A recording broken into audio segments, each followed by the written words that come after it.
Cinderella. For your safety, we ask that you please remain seated throughout our journey, keeping your hands, arms, feet, and legs inside the boat at all times. And please supervise your children.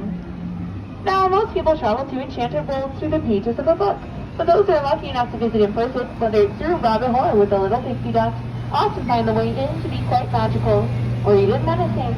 But don't worry, folks, so it looks like we're passing through the jaws of Monster the Whale, the very same whale that swallowed Pinocchio. We're really being transported to a magical place called Storybook Land.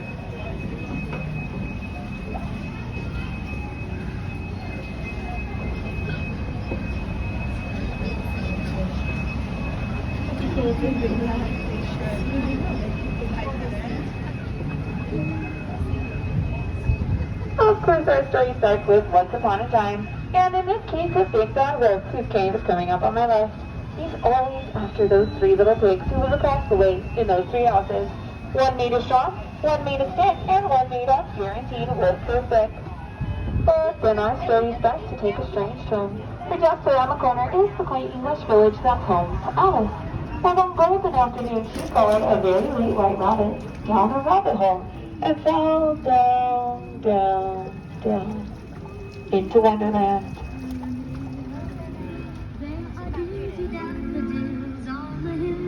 In fact, Storybook Land is full of such fantastic places.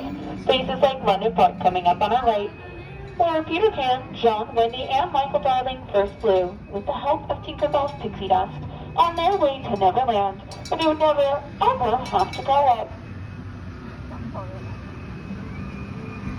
And places like Agrabah, city of mystery and enchantment, where a street rat named Aladdin first bumped into Princess Jasmine in the marketplace, and stole her heart. So the two were from different worlds, thanks to the power of love, and the help of a friendly genie, they were married, and to this day live in a sculpted palace atop the hill.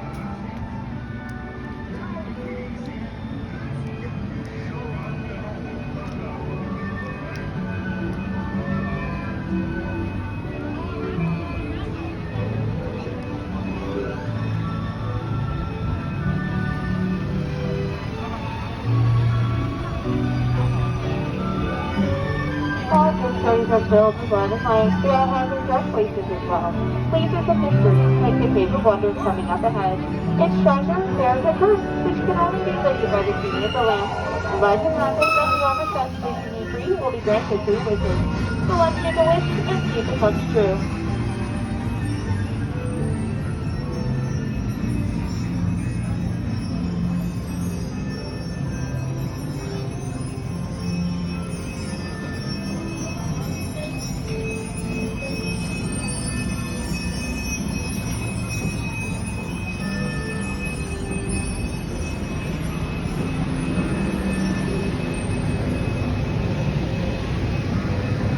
Which for a safe place when we park at Eagle King, and came upon the cozy forest cottage on our right. It's the home of the seven dwarfs, who offered a shelter and this special kindness. Cinderella, on the other hand, wished to go to the ball, but her wicked stepmother forbade it. But with a bippity-boppity-boo, her fairy godmother granted that wish. But when Cinderella didn't leave the ball by the stroke of midnight, her coach would turn back into a pumpkin. You may be able to see it up there on the bridge today. While magic clearly has its limits, thankfully love does not, and Cinderella now lives with her prince in the pink castle atop the hill.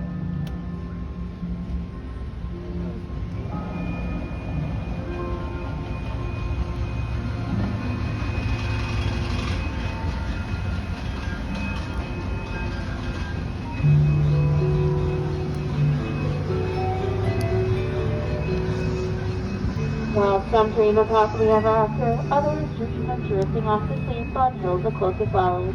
Just like the monk on our left, inspired by the 1933 Silly Symphony cartoon, Lullaby Land.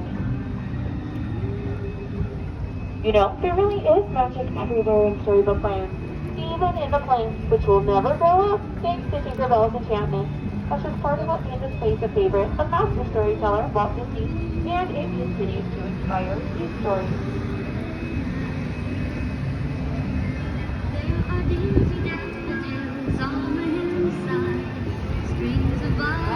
Stories of Alice with Ball, Rock, and Dasher, and Mr. Toad, whose stately mare is coming up on our left.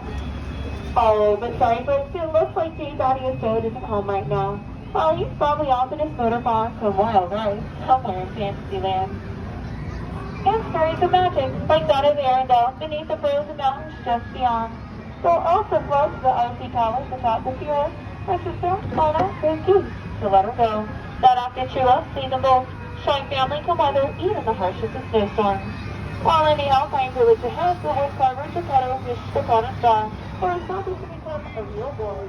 And an outdoor freedom from the belly monster, the blue fairy granted that wish.